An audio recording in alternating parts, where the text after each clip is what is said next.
First, let me say a belated Happy Canada Day to all my fellow Canucks. Second, let me say to my friends down south, Happy 4th of July. Hope you guys are having a good time. Third of all, holy fuck how much shit happened on NXT tonight. Let's talk about it.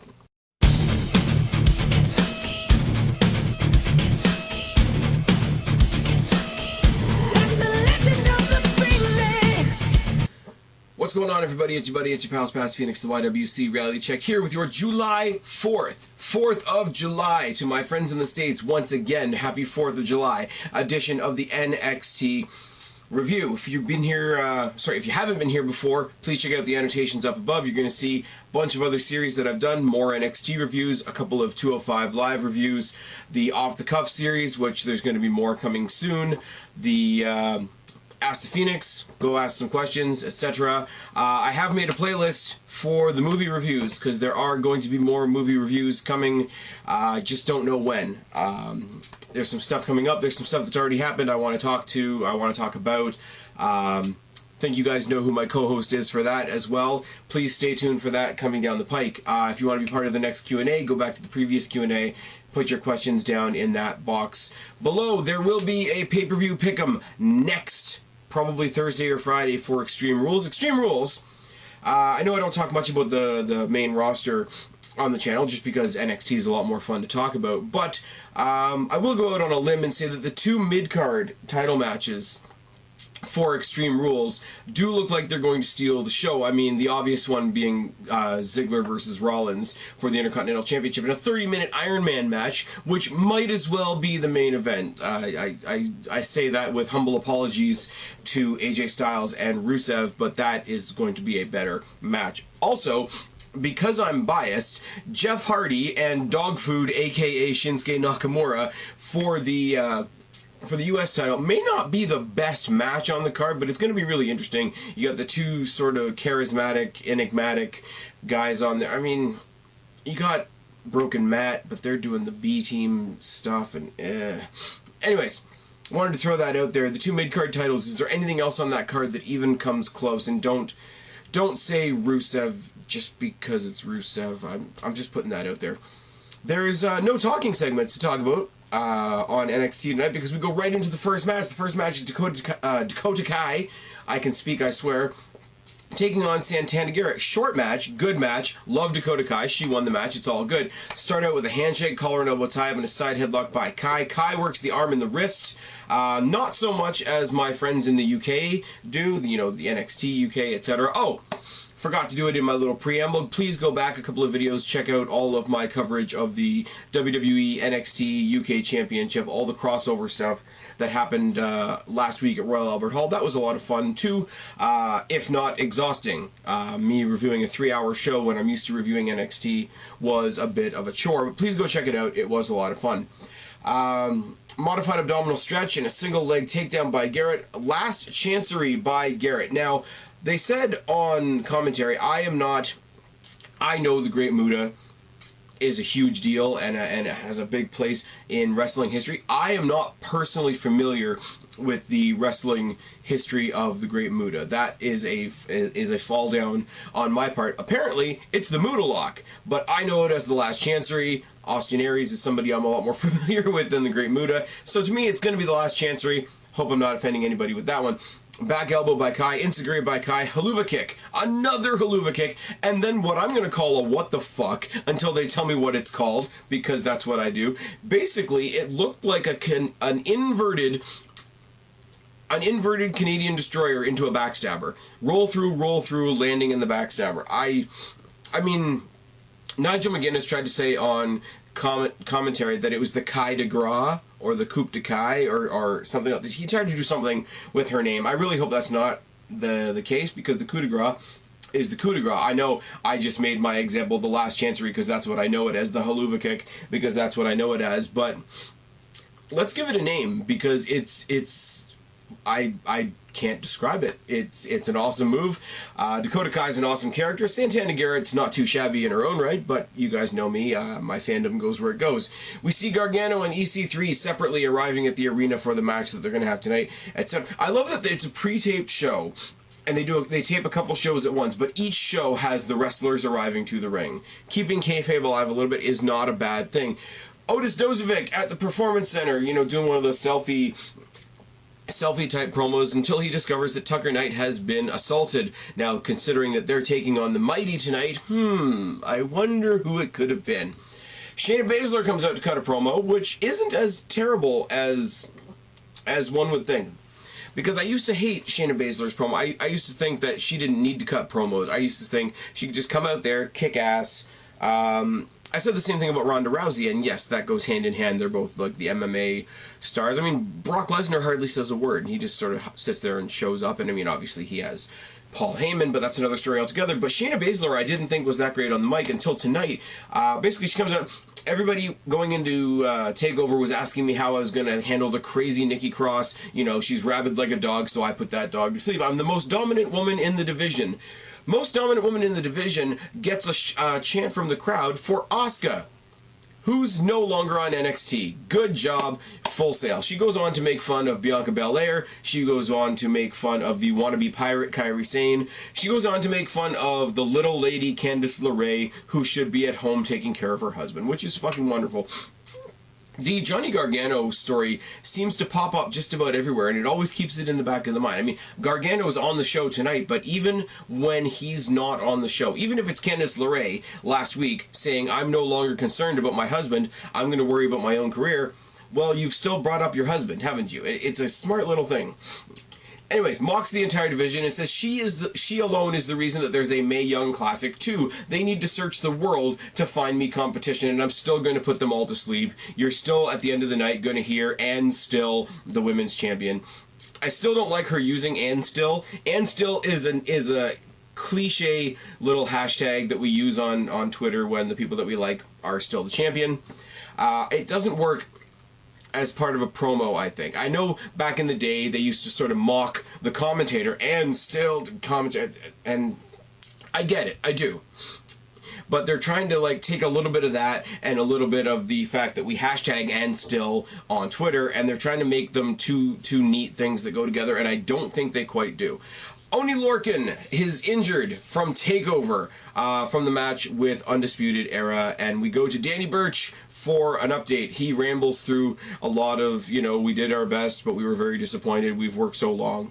Roddy Raw, babyface promo, Roddy Raw. Basically, it's going to be 3 months until Oney Lorcan is back in NXT, which really, really sucks. Undisputed Era comes in, says, you guys don't get a shot at the tag team title anyway. You're at the back of the line. We're at the front of the line. We're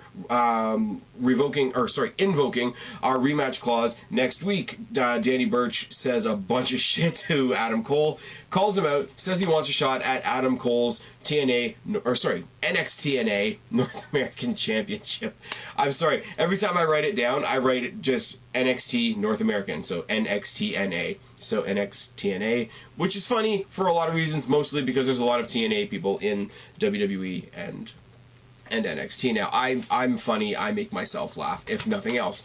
Basically, he calls out Adam Cole. He wants a shot at the North American Championship. That's what I meant to say the first time around. And they kind of leave it at that. They kind of leave it as the open end of that backstage segment. You know, they dismissed the interviewer long ago. They have a video package for the War Raiders, which is awesome. NXT, WWE, they do great video packages, etc. There's not much else to be said. Ciampa calling out Aleister Black is replayed from last week, including when he did, you know, the whole sitting Indian style at the top of the rampway, which, yes, logically is supposed to be mocking Aleister Black, but just made me think of CM Punk in the Pipe Bomb promo.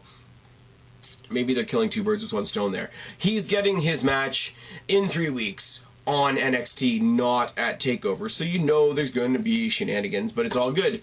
The Mighty come out, and they're supposed to face Heavy Machinery, but Tucker Knight isn't there. It's a handicap match. It's the Mighty versus Otis Dozovic 2-on-1. Shoulder tackle by Otis to start the match. Double clothesline and a toss for both men. Forearms by Thorne, a clothesline by Otis. Cheap shot by Miller, and some boots by Thorne. Axe handle by Miller. Mounted punches and a double team in the corner. Double back suplex by the Mighty. Neck vice. I can speak, I swear. Neck vice by Thorne. A double mudhole stomp and an attempt at a double vertical suplex, which is reversed when Otis suplexes both of them.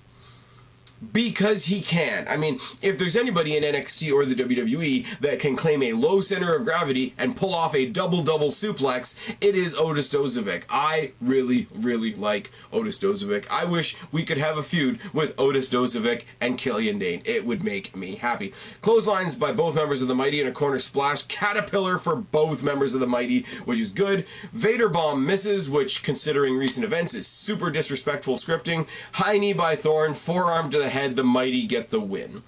The Mighty got a win and looked super, super, super dominant in their 2-on-1 victory against one half of a tag team that I'm sure, kayfabe-wise, is more worried about his partner, who he refers to several times as his brother in this match, than the match itself. They're trying to revamp TM61, Miller and Thorne, the Mighty, whatever they're called now, and they are doing a decent job. But they did two things at once here. They did the heel thing and took out one of the guys, beat one guy in a handicap match. That's fine. Or you could have the teams go 2-on-2 and have them win with scheming means. That would be fine because they're a heel team. But to take out one of the members and then win 2-on-1 with scheming means just makes the heel team look weak, in my personal opinion. I'm sure there's a lot of people that are going to disagree. As far as handicap matches go, it was a fun match. As I say, I like Otis Dozovic. I don't hate TM61 as much as I used to. And that's about all I can say. So, handicap matches are kind of like battle royals. It's really hard for them to not come off gimmicky, and this match wasn't too bad. 2 matches announced for next week. Losing my place because my writing sucks. Once again, I'm sorry. Kairi Sane versus Vanessa Bourne for reasons. I could give a damn about Vanessa Bourne. I didn't write it down. There was also a Bianca Belair promo from the beach, or, you know, selfie style thing. Talks about being out on her honeymoon. Apparently she married Montez Ford. So in real life, kayfabe aside, congratulations to both of them. But basically, she cut the same bullying promo on the entire division that we just saw Shayna Baszler cut in the ring, you know? Oh, Nikki Cross is crazy. Kairi Sane wants to be a pirate. Makes fun of Candice LeRae and her husband. It's literally cut and paste. And because it's doing it, you know, we'll use the Rock's old cliche, because she's doing it via satellite, it's not only repetitive, but it's repetitive with less effect. I really want to like Bianca Belair. You guys know I've been struggling with this for a long time now. She's great in the ring. Get rid of the hair whip thing because it's lame. Get her some help with her promos a little bit. They're okay. They could be better. Get rid of the hair whip gimmick and the whole EST, STD of NXT bullshit, and she will be good because she's athletic as fuck. Give her the right gimmick. She could be another Ember Moon. She could be another... I don't know who else. But I want to like her. Why are we beeping? Why is this a thing? Why? You can't make this shit up. Getting back to my point. Bianca Belair. I want to like her. This, as a promo, as a promo effort, was not a great outing for her. I'm just going to say. Velveteen Dream versus Chris Dijak is interesting. Because you've got Velveteen Dream, who has invented this character. He's totally into it. He's got the charisma. He's got the athleticism. He's a match of the year machine. You got Chris Dijak, who's big. And that's what I think of him so far. Collar and elbow tie-up and a shoving match and a pose-off. And the pose-off I love because, as I say, the charisma of Velveteen Dream, you guys know I'm still iffy on the gimmick, but he's in on the gimmick, and I can respect that. You can't. The pose-off is a charisma thing. You can't do a pose-off with Velveteen Dream. You just can't. Unless you're in there with somebody like an Adam Cole, who's going to do the Bebe thing, or else you're in there with the Ricochet, who's going to fucking destroy everybody and then do the whole pose, you know, reaching up to the heavens for the microphone that's not there. You know, best ever friggin' Mr. Anderson impression. You just can't do it.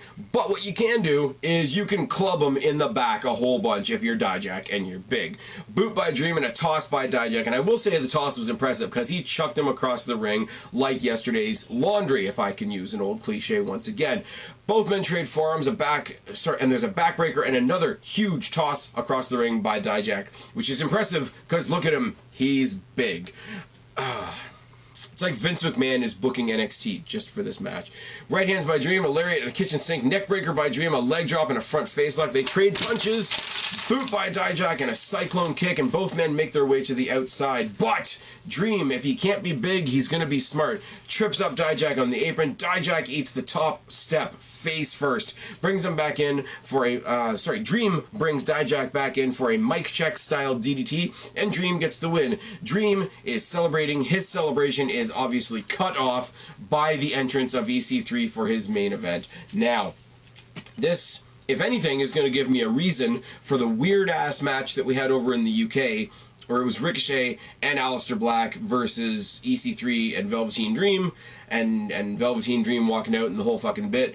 Is, if anybody can tell me, like, what, you know, I always say, why is this a thing? For reasons, etc. If this is going to be the reason for that, then retroactively I can understand that match happening. Does that make sense? I hope it makes sense. I hope we're going to get EC3 versus Velveteen Dream somewhere along the way, but they're both heels, so it's going to be one of those types of matches. It's going to be the proverbial Eddie Guerrero versus Ric Flair, who can be the bigger asshole to the other one, and I am all on board for that. Velveteen Dream, the way he is, versus EC3, who I've been a fan of since TNA was worth watching. Good match. Let's put that on the next TakeOver. It'll be good. We get it confirmed. Mustache Mountain versus the Undisputed Era for the Tag Team Championships next week. Next week's going to be stacked. We're going to talk about that once I'm done talking about the main event here. But, tag team title match, and I think the spoilers are more than spoilers because WWE put them out themselves. WWE has already put out the result of this particular match. I'm not going to talk about it because I'm still looking forward to talking about it next week. But WWE's being really weird with the spoilers. They were weird with the spoilers, for the UK show, and they're being weird with some spoilers for NXT these days. I don't see how it works out for them, because if we already know what's going to happen, why would we watch NXT? And if we're not watching NXT, 90% of us don't have a reason to buy the WWE network, other than, I guess, the pay-per-views. But Johnny Gargano versus EC3 is indeed our main event. It's pretty short. I'm used to, even though NXT is a pretty short show in general, with it being the 1 hour spot, which is fucking great. I hope that the Mae Young Classic is only an hour. I hope the NXT UK show is only an hour. This format fucking works. I hate to see what's going to happen to it when it's going to Fox. I'm not a news channel, so we're not going to talk about that. If you want a news channel or a discussion channel that's going to talk about that, go check out my boy OKFabe. Also, if you got the Fight Network, my buddy OKFabe's going to start the OKFabe show at the end of this month, so you should go check that out as well. Cheap plug. Connor, you're welcome. Johnny Gargano versus EC3. Series of rights by Gargano, and EC3 bails immediately. Side headlock by EC3 and a shoulder tackle. Fez press by Gargano and some corner chops. Inverted DDT by EC3 and some corner chops of his own. Anything you can do, I can do better. Can I say more? Forearms by Gargano and a corner clothesline by EC3. Neckbreaker by EC3 and a nerve hold on the shoulder, to which immediately Nigel McGuinness on commentary, all credit to him, remind us of the ending of TakeOver, that DDT on the boards. So the forearms by Gargano, the DDT, the nerve hold, it's all working on the neck, shoulder, head area. It's all fucking good. Snapmare by EC3, working the neck and back to the nerve hold. Scoop slam and a running elbow by EC3. Right hands, step up enziguri by Johnny Gargano, and the slingshot spear is fucking gorgeous, especially when it's followed up by a suicide dive. Lariat by EC3. They trade some punches, they trade some kicks. Enziguri by Gargano and a boot, and a one-armed sit-out powerbomb by EC3 because he's not to be outdone. They're both sitting there. They're both tired from the match. Gargano looks up just in time to see EC3 sit up, almost Undertaker style was my first thought, but then they remind us on commentary once again that it's such a familiar scene from all the Gargano Ciampa matches where they're sitting, they don't even have the energy to get up, and they're sitting side by side. They draw that parallel on commentary, which is fucking great. Gargano goes fucking batshit, which is wonderful. They brawl. There's a series of kicks by Gargano. He exposes his knee, but he doesn't use it. Instead, he locks in the Gargano escape, letting EC3 drag him all the way to the ropes, holding it to the 5 count, and then locking it in for a second time, loading it into the 5 count once again. Then you figure out why he exposed the knee. Big, bare knee, running knee strike to the face, followed by the Orton-style suspension DDT for the win by a absolutely crazed Johnny Gargano, which I fucking love. I'm going to draw a super shitty comparison right now. You got Bayley, who finally snapped once on Raw. They've already ruined it after the fact. But it's one of those, they're a good guy, they're a good guy, they're a good guy, they're a good guy, they're a good guy.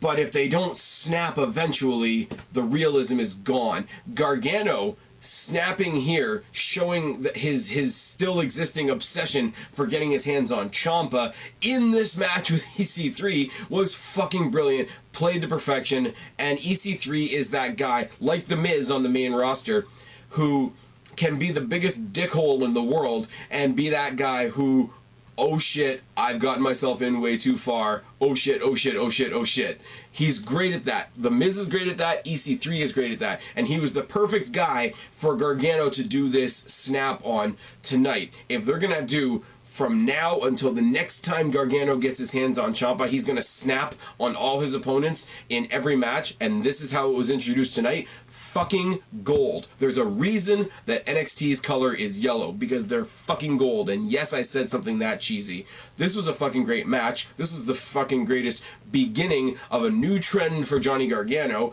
Not a bad match on EC3's part either, pulling out those power moves like the one-arm powerbomb, etc. One of the coolest sort of non-title, non-big match main events that NXT has had in a very, very long time. Shout out to both guys. But let's talk about next week when we've got Kairi Sane versus Vanessa Bourne, Adam Cole versus Danny Burch, which is going to be fucking fantastic. But when they made the official announcement, when they put the graphic up, not just from the backstage segment, but when they put the actual graphic up to make it official for next week, there was no mention of the North American Championship being on the line. So I have to believe Danny Burch ekes out a victory next week and then earns himself a title shot later on down the line. That could be cool. Otherwise, I don't know why they're doing this whatsoever. More important, the other members of the Undisputed Era, I almost said the Attitude Era again, sorry, the Undisputed Era are going back to Mustache Mountain to get their titles back, in my personal opinion. Super, super, super out there prediction that they're going back to get their tag team titles that they lost over in the UK now that they're on home soil again and waving the American flag and whatever. It's going to be good. If it's anything like it was in the UK, it's going to be good in Full Sail. The crowd's going to eat it up. I'm going to eat it up. 3 weeks from now, we've got Ciampa versus Black, which we know isn't going to have a definitive winner, but it's going to be a good match nonetheless. Whole lot of shit went down tonight on NXT. As I say, happy Canada Day if you're up here. Happy 4th of July if you're down there. I've been Spaz, your YWC Reality Check. Subscribe up there. Talk down there. Start a conversation. Keep all these conversations going. Don't be a stranger. I will talk to each and every last one of you later. But for right now, I am tagging out. Bye, guys.